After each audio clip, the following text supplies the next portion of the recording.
Assalamualaikum warahmatullahi wabarakatuh. Halo guys, kembali lagi bersama saya Bobby Herian. Bagi para Gen Z, bagi para generasi milenial, bagi para emak-emak, bagi para buruh, bagi para mahasiswa, bagi seluruh Indonesia, kita tahunya cuman pasangan Amin, ya, capres cawapres nomor 1, Anies Baswedan dan Muhaimin Iskandar, itu katanya kan mengusung perubahan. Yang kita tahu. Nah, perubahan yang mana mereka tuh ingin membangun manusia dibandingkan membangun beton, gitu kan? Karena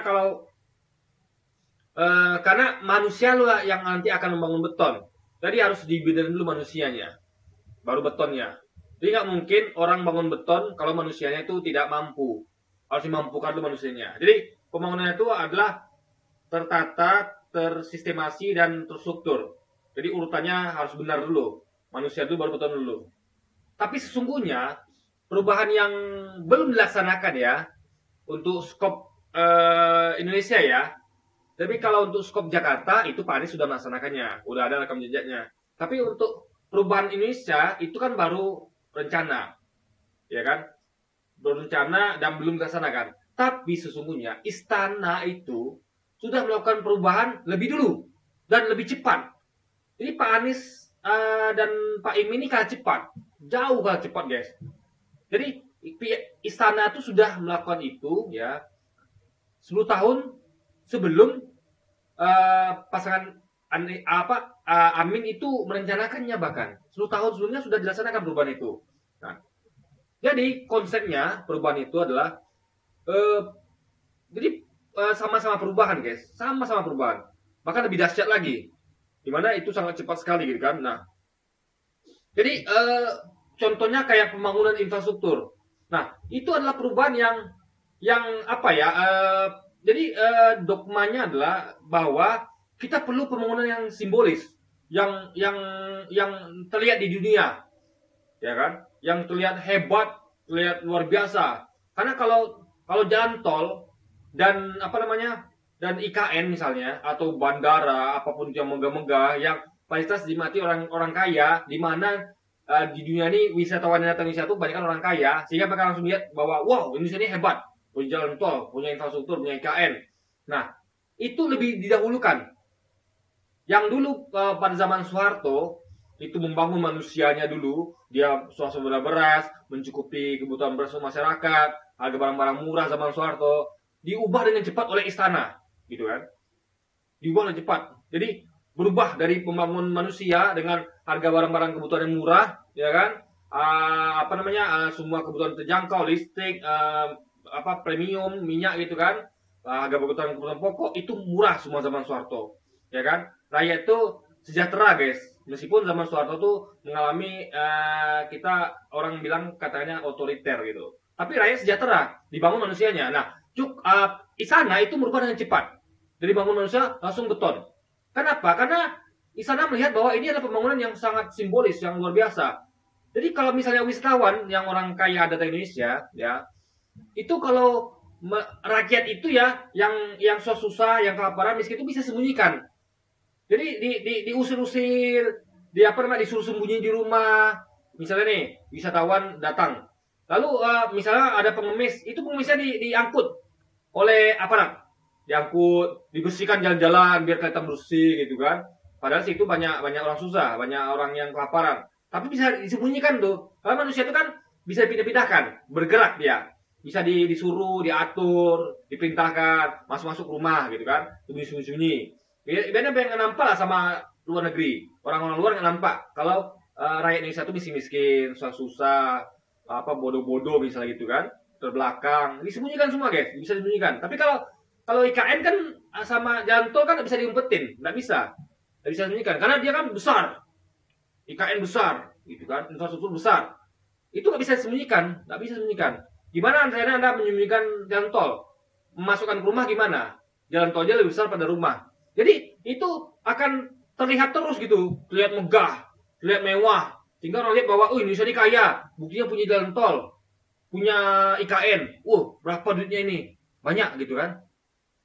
Meskipun dengan utang, tapi duitnya banyak, bisa bangun ini itu.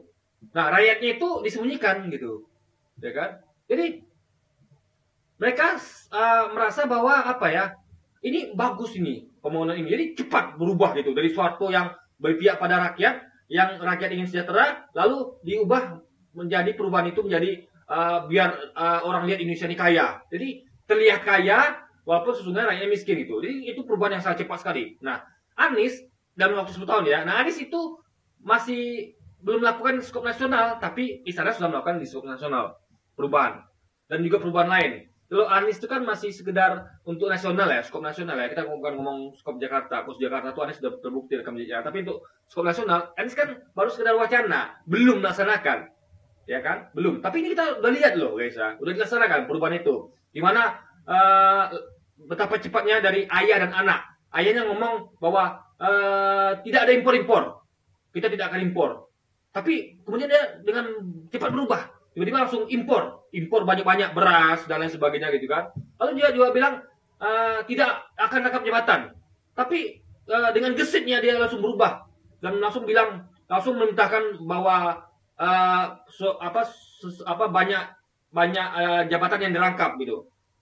Dia bilang juga kita Indonesia tidak akan jual.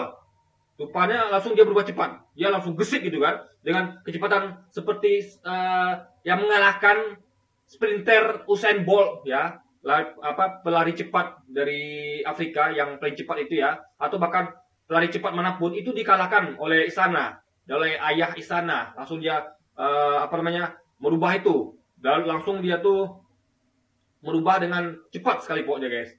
Lalu tiba-tiba dia menjual Indosat gitu kan. Nah, jadi juga banyak sekali kata dia, saya tidak akan meninggalkan Jakarta jadi presiden. Tapi tiba-tiba dia langsung berubah cepat guys, kalah kecepatan para pelari.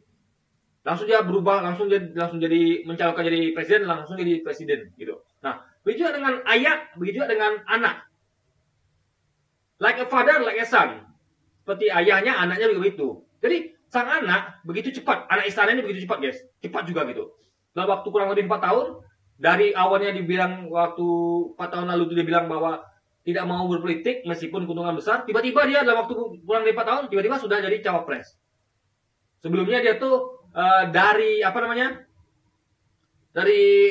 pengusaha tiba-tiba langsung berubah cepat, langsung jadi yang awalnya bilangnya nggak mau, langsung berubah dia kan, berubah paradigma langsung jadi tiba-tiba direkomendasi oleh PDI untuk menjadi wali kota Solo dan langsung dengan cepat berhasil pula memimpin Solo gitu. Dan dengan cepat dia tuh bisa menarik dana-dana masuk, termasuk dari dana pusat. Itu banyak sekali untuk Solo gitu kan. Sementara daerah lain yang kebagian cuma dapat sedikit, dia dapat besar guys. Hanya untuk kota yang sekecil itu gitu. Dengan penduduk yang tidak sebanyak daerah sekitarnya gitu kan. Jadi ini luar biasa kecepatannya. Perubahan yang sangat cepat sekali. Yang mana tidak pernah ada yang bisa dilakukan oleh para kandidat capres atau capres lain. Ini sangat cepat sekali. Ayah dan anak ini berubahnya gitu kan.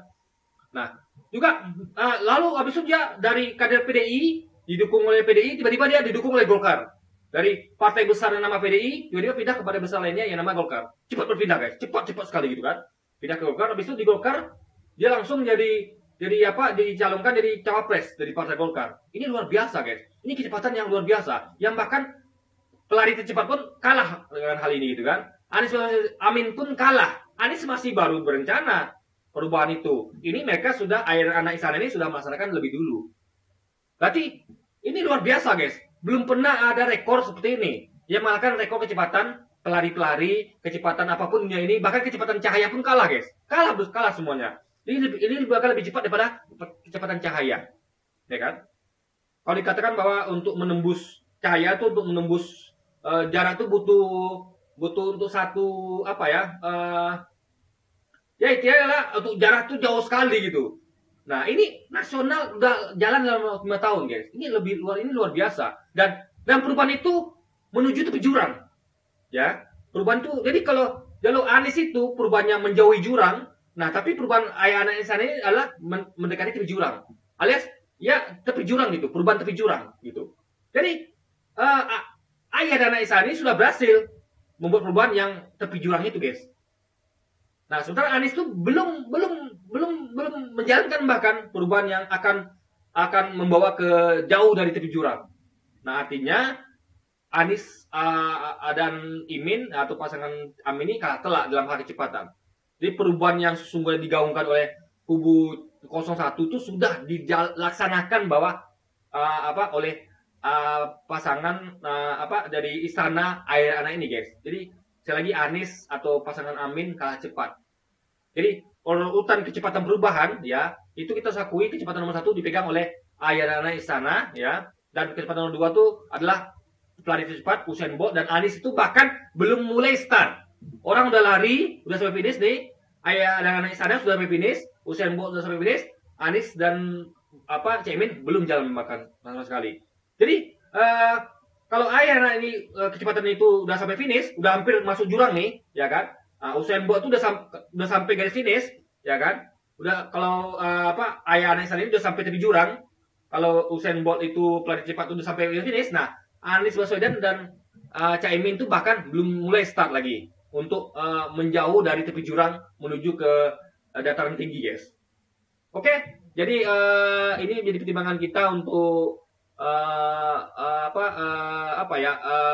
mengetahui siapa paling cepat perubahannya di antara istana dengan pasangan Amin. Semoga kita bisa memilih yang terbaik, yang tercepat. Perubahan tercepat itu bagus, guys. Perubahan yang menuju tepi jurang, gitu kan? Nah, daripada perubahan menjauhi jurang yang menuju ke daratan tinggi, tapi belum start sampai sekarang, tapi mereka istana dan ayah anak ini sudah melaksanakan itu, perubahan itu yang sangat cepat, bahkan mengalahkan kecepatan Usain Bolt yang bahkan pihak Amin belum jalan sama sekali, belum start, tapi mereka sudah sampai di tepi jurang, guys. Saking cepatnya gitu kan. Oke, jadi mungkin sekian dulu aja video kita kali ini, dan sampai jumpa lagi di video-video selanjutnya. Wassalamualaikum warahmatullahi wabarakatuh, guys.